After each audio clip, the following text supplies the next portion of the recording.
नमस्कार पीतरी भारत में एक बार फिर आप सबका स्वागत है। दोस्तों, अभी आपने उत्तर प्रदेश के उपचुनाव में एक अजीबोगरीब स्थिति देखी कि एक ऐसी विधानसभा की सीट से बीजेपी का कैंडिडेट जीता जो कभी भी उम्मीद नहीं की जा सकती थी, जिसमें 75% से ऊपर की जनसंख्या जो है मुस्लिम लोगों की, उसके बाद वो उपचुनाव जीते। तो क्या इन बातों से ऐसा लगता है कि मुस्लिम का भी मन जो है अ, विकास के नाम पर होने लगा है, या जो पहले से वो कंसोलिडेटेड होते थे उनमें सेंध लगाई है बीजेपी ने, या मुस्लिम भी बीजेपी के मुरीद हुए हैं? आइए जानने की कोशिश करते हैं कि ऐसे कौन से फैक्टर्स थे जिसमें कि एक ऐसी विधानसभा उपचुनाव में जीती बीजेपी ने जिसकी उनको भी उम्मीद नहीं थी। उन्होंने कोशिश तो बहुत की, लेकिन उनको ये उम्मीद नहीं थी कि हम जीत सकते हैं।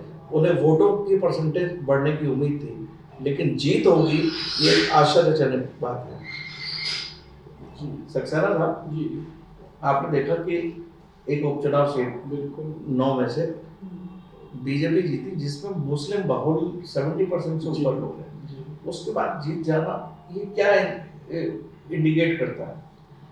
भाई देखिए, आप एक अक्सर चर्चा करते रहते हैं मुस्लिम तुष्टीकरण की जी, और मुस्लिम आप करते क्या है, वो व्यवहार में कोशिश भी की जाती है जी, पर कुछ हिंदुस्तान का जो अमूमन आम मुस्लिम है वो डॉक्टर जाकिर हुसैन और सर सैयद अहमद इस टाइप के मॉडल जो करेक्टर्स हैं उनके तहत रहना चाहता, जिनमें नेशनलिटी भी थी जी, और जब ये नेशनलिटी की स्प्लिट रहती है तो उसमें जो तुष्टीकरण वाली चीज़ें हैं वो किनारे हो जाती नहीं, अगर आपने अभी कंपैरेटिवली यूपी के चुनाव देखे हो लोकसभा के जी, उसमें कंसोलिडेशन ही रीजन रहा कि जिसमें बीजेपी बहुत सारी सीट्स हो गई, तो वहां पर नेशनलिज्म कहाँ था? जो अभी आप जो बात कह रहे हैं कि नेशनलिज्म पे, यहाँ पर तो कोई राष्ट्र के नाम पर कोई ऐसी लहर नहीं थी जिसकी वजह से ये जीते। नहीं, आप बात सही कह रहे हैं। तो वो ये जो तटस्थ मुस्लिम थे जो राष्ट्रवाद के बारे में, राष्ट्रीय हित के बारे में सोचते थे और सामाजिक समीकरणों को समझते थे और प्रतिबद्धता थी उनकी, वो कमजोर पड़ गए।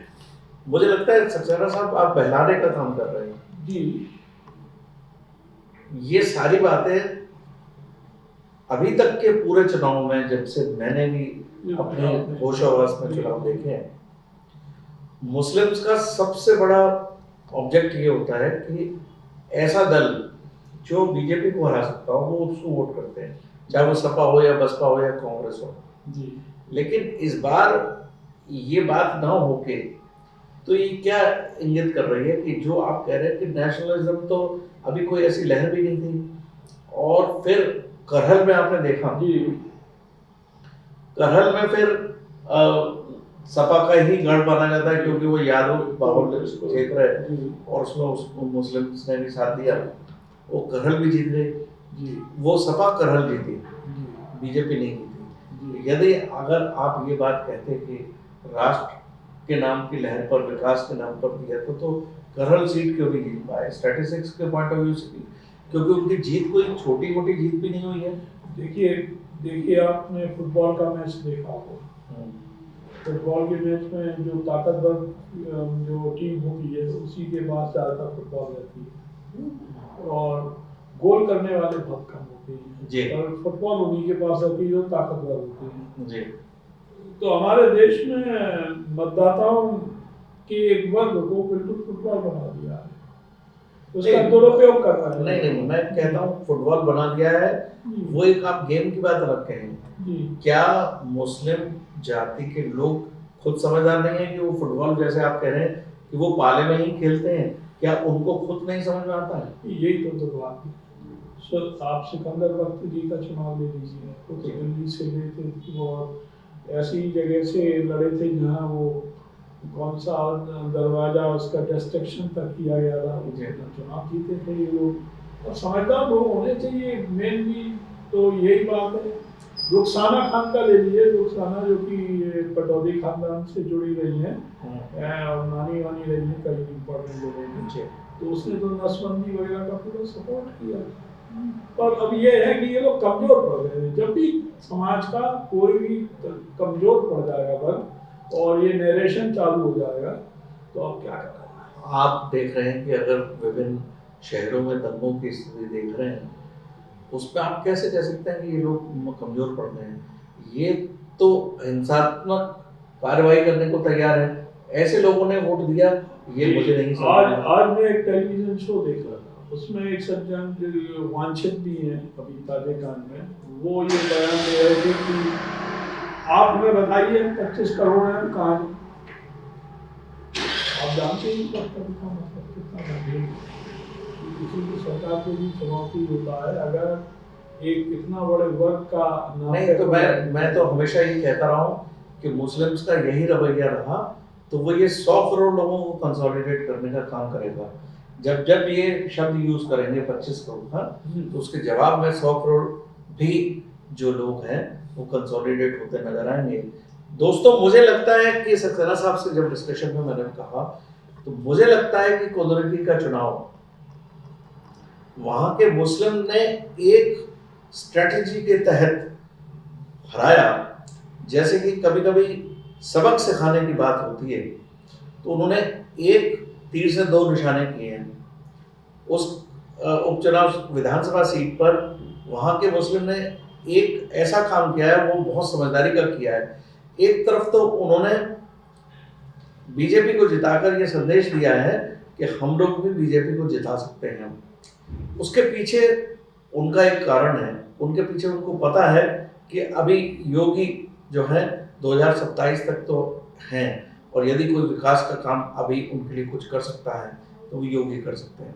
लेकिन उससे महत्वपूर्ण बात, अगर बीजेपी को सीट जिता के उन मुस्लिम ने सपा के अखिलेश यादव को संदेश दिया है कि यदि आप ये समझ रहे हैं कि हम आपके केवल वोट बैंक के हैं और आप अपने नाम पर जीतने के बाद, हमारे तरफ से जीतने के बाद यादवों को सपोर्ट करेंगे तो हम आपको भी हरा सकते हैं। तो मुझे लगता है कि ये उपचुनाव अखिलेश यादव को संदेश, और दूसरी तरफ योगी की तरफ ये देखना कि अभी 2-2.5 वर्ष और हैं योगी जी के पास, वो कुछ विकास कार्य करा सकते हैं। यदि वो सपा के कैंडिडेट को जिता भी देते तो उन जीत और हार से कहीं भी सत्ता परिवर्तन नहीं हो रहा था। तो ऐसी स्थिति में वहां के मुस्लिम ने एक स्ट्रैटेजी चली है और सपा को और भी उनका कट्टर समर्थक बनाने के लिए प्रयास किया है कि यदि आप जरा सा भी हिले तो हम आपसे खिसक सकते हैं। तो ये, लेकिन मुझे लगता है कि ये जिस तरह से ये जो पार्टीज हैं मुस्लिम्स का इस्तेमाल कर रही हैं, विशेषकर कांग्रेस और सपा तो अब खुलकर मुस्लिम ही तरफ समर्थक हो गए हैं, तो ऐसी स्थिति में कंसोलिडेशन और होता हुआ नजर आ रहा है। जैसा कि मैं पहले कह रहा हूँ कि आने वाले समय पर मुस्लिम्स को अपनी स्ट्रेटजी बदलनी होगी और उन्हें ये अपनी दुर्भावना छोड़नी होगी कि एक ऐसी पार्टी जो बीजेपी को हरा सकती है हम उसी को वोट देंगे। ऐसा मुझे लगता है, क्योंकि जिस तरह से वो लोग इस तरह से होते जा रहे हैं तो 100 करोड़ लोगों का भी कंसोलिडेशन होता जा रहा है। ऐसी स्थिति में मुस्लिम्स का प्रभाव कम हो सकता है और वो प्रभावित हो सकते हैं। इसलिए उनको, मुझे लगता है कि वो आने वाले समय पे मोदी के मुरीद होंगे और वो कांग्रेस और सपा की चाल समझ जाएंगे, ऐसा मेरा मानना है। और जो कुंदरकी में हुआ, शायद आने वाले कई उपचुनाव में या कई मुख्य चुनाव में अगर ऐसा हो तो इस देश की राजनीति बदलती नजर आएगी। यदि मुस्लिम मोदी के मुरीद हो जाएं तो मैं समझता हूं कि राजनीति में धर्म की राजनीति का समापन होगा, ऐसा मेरा मानना है। धन्यवाद। जी।